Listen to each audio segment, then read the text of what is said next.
નમસ્કાર, આપનું સ્વાગત છે BS9 ટીવી ન્યૂઝ ઉપર અને હું છું આપની સાથે કાજલ સુવા. રાજકોટથી નજીક જસદણ માર્કેટિંગ યાર્ડની મુલાકાત લીધી છે અને જસદણની આજુબાજુમાં હવે જે ટેકાના કેન્દ્રો આવેલા છે કે જ્યાં ખેડૂતો પોતાનો મહામૂલો પાક મગફળી વેચવા માટે આવે છે અને ટેકાના જે કેન્દ્રો છે ત્યાં ખેડૂતો પોતાની મગફળી વેચવા આવે છે ત્યારે તેમને કોઈ અગવડતાનો કે મુશ્કેલીનો સામનો કરવો પડે છે કે નહીં એ પ્રશ્નો મારે એમને પૂછવા છે અને ખેડૂતોને કઈ કઈ અગવડતા નડી રહી છે અને કયા પોઈન્ટ છે જે ટેકાના કેન્દ્રોને એમને ગમ્યા છે કે કઈ બાબત સારી છે એ બધા જ વિશે ચર્ચા કરવાની છે. તો ખાસ મારી સાથે ખેડૂતો ઉપસ્થિત છે. પહેલો પ્રશ્ન મારે તમને પૂછવો છે કે ટેકાના ભાવને લઈને ખેડૂતોમાં જે ચર્ચા થઈ રહી છે કે પહેલા તો જે ખેડૂતનો વારો આવતો હોય છે એમને આગલા દિવસે જાણ કરવામાં આવે છે, તો એક દિવસમાં વાહનની વ્યવસ્થા કરવી અને મગફળીને ભરવી વાહનમાં અને લઈ આવવી થોડીક મુશ્કેલી તો પડતી જ હશે ચોક્કસથી. થોડીક મુશ્કેલી પડે, પણ એમાં એવું છે કે આપણે વાહન મળી જાય છે, કોઈ સંજોગોમાં મળી જાય છે એટલે વાંધો નથી પડતો. તો એવું ન થઈ શકે કે કદાચ 5-6 દિવસ પહેલા જાણ કરવામાં આવે તો ખેડૂતને થોડી સહેલાઈ તારીએ? હા, 5-6 દિવસ પહેલા, 2 દિવસ અગાઉ ફોન કરે કે મેસેજ મોકલે તોય સારું રહે.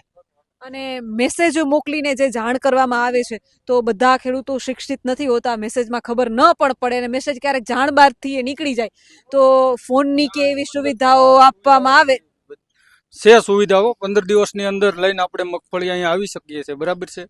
અને એ લોકો સાંજે આપણે 6 વાગે મેસેજ નાખે છે એટલે વાહનની વ્યવસ્થા થઈ જાય છે. અહીંયા બધી વ્યવસ્થા સારી છે બહુ. આ કાવેરી સેન્ટર બહુ સરસ છે, મજા આવે છે બધાય ખેડૂતોને, બરાબર. અને કોઈ જાતની ખેડૂતોને અહીંયા મુશ્કેલી પડતી નથી. હા, કોઈ જાતની હેરાનગતિ નથી, કોઈ મુશ્કેલી નથી પડતી, બરાબર. સરસ છે અહીંયા કામકાજ બધું. ખેડૂતભાઈ, મારે ખાસ તમને પૂછવું છે કે સવારે કે કેટલા વાગ્યે તમે તમારું વાહન જે છે તે મગફળીનું ભર્યું અને અહીંયા કેટલા વાગે પહોંચ્યા હતા અને કેટલી વાર લાઈનમાં ઊભું પડ્યું તમારે? ખેડૂતનું એમાં કાંઈ ન હોય. વાહનવાળા શું કરે છે કે ભાઈ રાત્રે અહીંયા ગાડી લઈને વી આવે છે, બરાબર. તો આ લોકો સેન્ટરવાળા અહીંયા આપને વ્યવસ્થા આપે છે. ઘડીક વાર રોડ ઉપર લાઈન રહે, પછી અહીંયા જગ્યા જે આ લોટ કરવાનું હોય, લોટ થઈ ગયા પછી વાહન બધા અંદર લેવડાવી લેશે. એમ સુવિધા બધી બહુ સારી છે. આ તો ઉતાવળ ખેડૂતની કોઈ નથી, વાહનવાળાની ઉતાવળ છે કે જલ્દી વાહન ખાલી થાય એની હિસાબે બધા ઉતાવળ કરે છે. ખેડૂતની કોઈ ઉતાવળ નથી. ખેડૂત તો ત્યાંથી માલ ભરી દે, બરાબર. સાંજે આપણે મેસેજ નાખ્યો એટલે ખેડૂત માલ ભરી દે, પણ વાહનવાળા રાતે રોડ ઉપર રાખીને ઉભા રહી જાય, પછી આ લોકો અંદર લેવડાવી લેશે. અહીં લ્યો રેગ્યુલર એમ કામ કોઈ જાતનું અહીંયા ખેડૂતને કોઈ તકલીફ પડતી નથી. બધું જો આ કાંટા બધા રેગ્યુલર કમ્પ્લીટ ચાલે છે.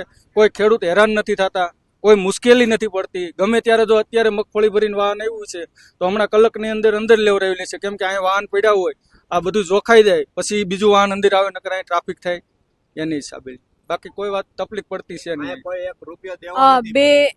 બે કે અઢી વાગ્યા આસપાસનો સમય છે અને બધા જ ખેડૂતો પોતપોતાના વાહન પાસે બેઠા છે. મજૂરોનો બ્રેકનો સમય છે, બધા જમવામાં ગયા છે અને બધા જ અહીંયા પોતપોતાના વાહનની બાજુમાં ખેડૂતો બેઠા છે. તો ખેડૂતને મારે ખાસ એ પૂછવું હતું, સવારે કેટલા વાગે નીકળ્યા હતા તમે? અમે 7:30 નીકળતા સવારે. અને વાહન ક્યારે ભર્યું તમારે? અમે સાંજે ભરી લીધું. સાંજે ભર્યું. મેસેજ ક્યારે મળ્યા હતા તમને? અમને 6 વાગે. 6 વાગે. એટલે પછી સીધું તમે તમારું વાહન? હા, એટલે વાહન ભરવા માંડ્યા. એટલે ઉતાવળ તો ટૂંકમાં વાહનવાળા કરે. આ લોકો તો 6 વાગ્યા કોઈ તકલીફ પડતી જ નથી. અહીંયા બધા કામ કરવા વાળા માણસ સારા છે, કોઈ રૂપિયો એક માગતા નથી, કામ કરવા વાળા માગતા નથી. અને ઝીણી અને જાડી મગફળીનો પ્રશ્ન અનેક ટેકાના કેન્દ્રોમાંથી આવી રહ્યો છે, રિજેક્ટ કરવામાં આવે છે. અહીંયા કોઈ એવું તમે જોયું? એમાં એવું છે બેન, મગફળી જે 39 મગફળી જે આવે ને એ કોથળામાં હમાવવાની સમસ્યા છે, કેમ કે પોપટે મોટી આવે અને અમુક હળવું હોય તો કોથળામાં ન આવે. તેમાં સેન્ટરવાળા શું કરે કયો તમે? વાક જ ખેડૂત નો હોય તો એવી મગફળી ત્યાં લઈને ન હોય, કેમ કે 35 કિલોની ભરતી. 35-800 ની, બરાબર. તો એ હામી જાય એટલે લઈ લેશે, એ ક્યાં ના પાડે છે. પણ આપણી મગફળી નબળી હોય, કોથળામાં હામતી જ ન હોય તો એ ઠપકાર આવે છે. એ લોકો એમ કે ભાઈ તમે ઠપકારીને તમારી મગફળી હામી જતી હોય તો તમે તારે હમણ સારું છે એટલું લઈ લેશે. એમ ઠપકારી કે ઠપકારો લઈ લે તમારી સારું છે. ક્યાંય એવો ઉલ્લેખ તો છે નહીં કે મગફળી 20 નંબર હોય તો જ લેવામાં આવશે, 22 નંબર હોય તો જ લેવામાં આવશે. પરિપત્ર જે બહાર પડ્યો છે એમાં ચોક્કસથી કહેવામાં આવ્યું છે કે મગફળી હોવી જોઈએ, પછી એ 20 નંબર હોય હોવી જોઈએ બેન. સરકાર છે એ લે છે બરાબર છે, તો હળવી મગફળી તો નથી લેવાની, એનો જે નિયમ છે સરકાર નિયમ તો એ જ છે કે મગફળી હોવી જોઈએ, હળવી કે ઝીણી કે જાડી નહીં. પણ એ લોકો સરકારે જ બારદાન એવડું દીધું હતા, સેન્ટર વાળા શું કરવાના? હાલો કયો, ખેડૂતને બધાને મગફળી મારું, હું પોતે ખેડૂત જ છું, આ ગાડી મારી છે બરાબર, મારી પાસે જમીન છે, મારી પાસે હજી મગફળી પડી જ છે, મારે લાવવાની જ છે અહીં કણ. પણ કહેવાનો મતલબ એમ છે કે હળવી છે તો સરકારે બારદાન મોટું દેવું જોઈએ, શું કરવું જોઈએ કે એમાં? હા, તો એ નિયમમાં સુધારો થવો જોઈએ ને. બિચારા ખેડૂત કઈ ઝીણી મગફળીને જાડી નહીં કરી શકે, તો ઈ પણ તંત્રએ એમાં કિલોમાં વધારો ઘટાડો કરવો. હા, તો સરકારને એ વસ્તુ કરવી પડે કે ભાઈ આ બારદાન છે, અત્યારે 35 કિલોની ભરતી છે, તો પછી 31 કિલોની 30 કિલોની કરી નાખો તો હામી જાય. લ્યો. ભરતી ઓછી કરવી પડે તમારે. ભરતી ઓછી કરે ને તો બધાને પ્રોબ્લેમ પડે નહીં. હા, તો કોઈ બધી મગફળી 39 વાળા છે એ બધાને માંડવી હમાઈ જાય. 39 નંબરની મગફળીમાં શું સમસ્યા શું આવે છે? એ હળવી થોડીક આવે એના હળવી ને પોપટે મોટી આવે પોપટે એટલે. મોટી. પોપટે મોટી આવે એના હિસાબે નથી આમતી. લ્યો. તો એમ કરો, સરકારને આપણે રિક્વેસ્ટ કરવી છે કે ભાઈ તો 30 કિલોની ભરતી કરાવી નાખો તો બધાય ખેડૂતની મગફળી વહી જાય. આ સરકારનો નિયમ છે અત્યારે 35 કિલો ને 800 ગ્રામ લેવાનો બરાબર, તો એ લોકો એટલી લેશે, એ લોકોને કઈ ઓલું છે નહીં, એને તો લઈ જ લેવી છે, તો બારદાનમાં હમતી નથી, શું કરવાનું? હાલો કયો તમે. તો બારદાનમાં સુધારો વધારો ખેડૂતને સરકારને. હા, વજન ઘટાડો કરો, 30 કિલોની ભરતી કરાવે બરાબર, તો હામી જાય બધાયની. આ બારદાનમાં શું છે કે આ બારદાન જે કંપનીના જે સરકારના આવ્યા ઈ જ છે બરાબર. હવે ખેડૂત પાસે મગફળી પાકી ઈદી લઈને આવવાના છે, 39 હોય 20 નંબર હોય, પણ હમતી જ નથી તો શું કરવાના? સેન્ટર વાળાનો તો વાક નથી એમાં કઈ. આપણે સરકારને રિક્વેસ્ટ કરી છે ભાઈ 30 કિલોની ભરતી કરાવી નાખો હાલો, તો બધા ખેડૂતની મગફળી આવી જાય. જસદણની નજીક ખેડૂતો દ્વારા ટેકાના ભાવે મગફળી વેચવા માટે જે કેન્દ્રો ઊભા થયા છે, ત્યાં ખેડૂતો મોટી સંખ્યામાં મગફળી વેચવા માટે આવી રહ્યા છે, અને એવું જ એક કેન્દ્ર એટલે કાવેરી. અહીંના સંચાલક મારી સાથે જોડાયા છે, અને ખેડૂતોને લઈને કેટલીક મૂંઝવણભર્યા પ્રશ્નો પણ છે. એમાંથી ખાસ પ્રશ્ન આ વખતે કમોસમી વરસાદના કારણે એક પ્રશ્ન ઊભો થયો છે, અને એ છે પલળેલી મગફળીનો. તો ટેકાના ભાવને લઈને ઘણી બધી અફવાઓ છે, ઘણા બધા પ્રશ્નો પણ છે કે ટેકાના ભાવે કેવી મગફળી ચલાવવામાં આવે છે. તો સીધા આપણે સંચાલકને જ પૂછીએ કે કઈ રીતે ધારાધોરણ મુજબ ટેકાના ભાવે પલળેલી મગફળી ચલાવવામાં આવે છે. જો બેન, પલળેલી મગફળી હોય એનો કલર કાળો થયો હોય તો કોઈ વાંધો ન હોય, પણ એની અંદર જો સરકારશ્રીના ધારાધોરણ મુજબની મગફળી નીકળે, દાખલા તરીકે ઉતારો પૂરો નીકળે, પછી ડેમેજ ન હોય, ઉગી ગયેલ ન હોય, એના જે ધારાધોરણ મુજબ, તો મગફળી ચાલે. કલર સામે કાંઈ ન હોય. પલળેલી પણ હા, પલળેલી ચાલે, પણ કલર ભલે કલર ગમે તેવો હોય, પણ એના ધારાધોરણ મુજબ હોય તો ચાલે, સરકારશ્રીના ધારાધોરણ મુજબની. પછી એક જામનગરના હાપા માર્કેટિંગ યાર્ડની બાજુમાં જે કેન્દ્ર છે, ત્યાંથી એક પ્રશ્ન આવ્યો હતો કે ધૂળવાળી મગફળી રિજેક્ટ કરવામાં આવી હતી. શું ધૂળવાળી મગફળી રિજેક્ટ થાય છે? એ તો થાય જ નહીં. ધૂળવાળી થોડીક બેન, ધૂળવાળી મગફળી ચાલે જ નહીં, ક્યાંય ન ચાલે. ધૂળવાળી એટલે કે એ મગફળી ઉપર આછી ધૂળની પરત હતી, જે રીતે આપણે ભરતીમાં નીચે ધૂળ હોય એ રીતે એ મગફળીને રિજેક્ટ કરવામાં આવી હતી. તો શું એવું? એ તો શું છે, ઘણી વાર એવું બનતું હોય કે અહીંથી આપણે ખેડૂતને જે ધારાધોરણમાં આવી જતી હોય અને લઈ લેતા હોય, કારણ કે ઘણી વાર મગફળી ચોટેલી પણ આપણે એનું જે ગ્રેડિંગ કરીએ તો એના ધારાધોરણ મુજબ આવી જતી હોય, તો પછી કઈ વાંધો ન હોય. કઈ સામાન્ય ધૂળ હોય તો આપણે જે 100-200 ગ્રામ કે 100 ગ્રામનું સેમ્પલ લઈ અને જે ધારાધોરણ મુજબનો ઉતારો આવતો હોય તો પછી પ્રોબ્લેમ જ ન હોય ને કઈ કોઈ જાતનો. વધારે ધૂળ હોય તો પ્રોબ્લેમ આવે. સેમ્પલની તમે ખાસ વાત કરી છે, તો ખેડૂતો દાવો કરી રહ્યા છે કે સેમ્પલના નામે ખેડૂતો પાસેથી કિલો 2 કિલો મગફળી એક ખેડૂત દીઠ લઈ લેવામાં આવે છે.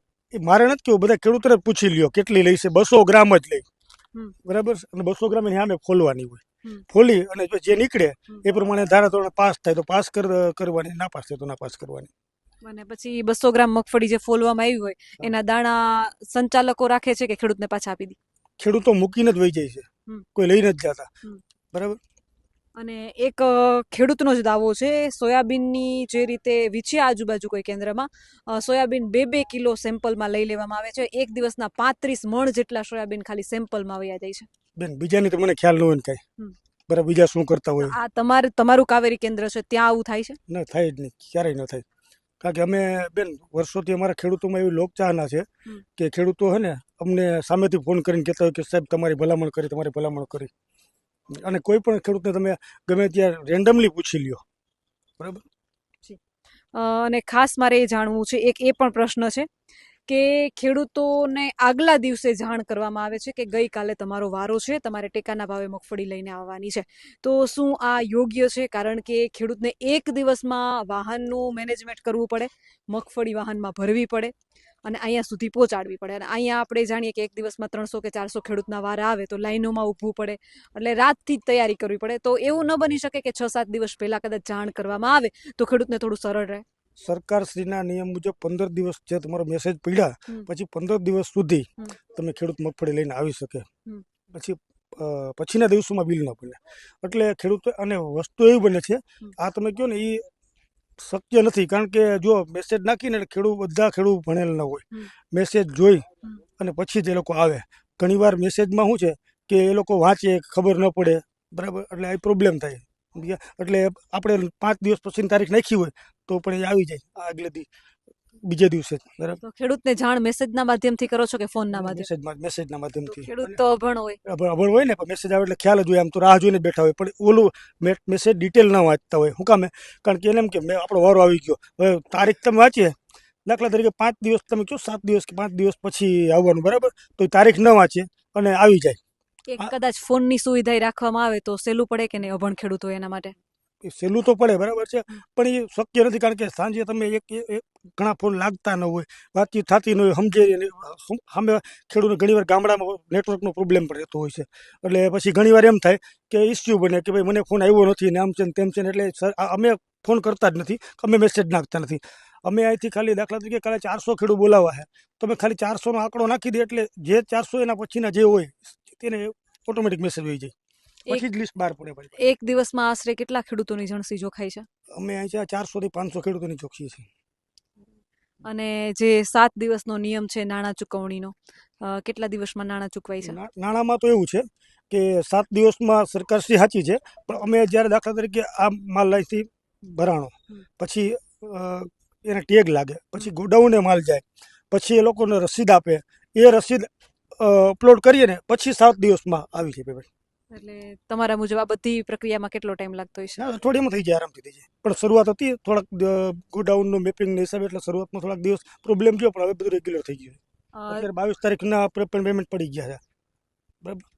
જોખવા માટે મજૂરોની બધી પૂરતી વ્યવસ્થા છે? ટક્કર માલ્યો પૂરે 700 મજૂર છે, કાંઈ ઘટે જ નહીં. અને સવારે ખેડૂતો આવે ને, એક ખેડૂત દીઠ અમે ટોકન આપી છીએ. જે ટોકન આપીને ટોકનમાં 2 ચા પીવડાવે અને 2 ગાંઠિયાના પેકેટ.